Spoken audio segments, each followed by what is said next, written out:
செந்தில் பாலாஜி பிணை மனு மீதான பதில் மனுவை தாக்கல் செய்வதற்கு தாமதமானதற்காக நீதிமன்றத்தில் அமலாக்கத்துறை மன்னிப்பு கோரிய நிலையில் மனு மீதான விசாரணையை மே 6ஆம் தேதிக்கு உச்சநீதிமன்றம் ஒத்திவைத்தது. அதிமுக ஆட்சியின் போது அமைச்சராக பதவி வகித்த செந்தில் பாலாஜி போக்குவரத்து துறையில் வேலை வாங்கி கொடுத்தது தொடர்பான வழக்கில் கடந்த ஜூன் 14ஆம் தேதி அமலாக்கத்துறையால் கைது செய்யப்பட்டார்.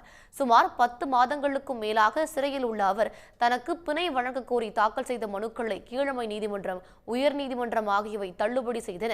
இந்நிலையில் உச்சநீதிமன்றத்தில் பிணை வழங்க கோரி செந்தில் பாலாஜி தரப்பில் மனு தாக்கல் செய்யப்பட்டது. இதற்கு பதில் மனு தாக்கல் செய்யுமாறு அமலாக்கத்துறைக்கு உச்சநீதிமன்றம் உத்தரவிட்டிருந்த சூழலில் நேற்று அமலாக்கத்துறை சார்பில் உச்சநீதிமன்றத்தில் பதில் மனு தாக்கல் செய்யப்பட்டது. அதில் செந்தில் பாலாஜிக்கு பிணை வழங்க கோரும் மனுவை தள்ளுபடி செய்ய வேண்டும் எனவும் கோரிக்கை விடுக்கப்பட்டிருந்தது. அப்போது செந்தில் பாலாஜி தரப்பு வழக்கறிஞர் தொடர்ந்து அமலாக்கத்துறை மெத்தன போக்குடன் வழக்கு விசாரணையை தாமதப்படுத்துவதாக வாதிட்டார். இதனையடுத்து அமலாக்கத்துறை சார்பில் ஆஜரான வழக்கறிஞர் தாமதமாக பதில் மனு தாக்கல் செய்ததற்கு மன்னிப்பு கோரினார். இதையடுத்து செந்தில் பாலாஜி பிணை மனு மீதான விசாரணையை வரும் மே 6ஆம் தேதிக்கு ஒத்திவைத்து உச்சநீதிமன்றம் உத்தரவிட்டது. உடனுக்குடன் செய்திகளை தெரிந்து கொள்ள சன் நியூஸ் பெல் ஐகானை கிளிக் பண்ணுங்க.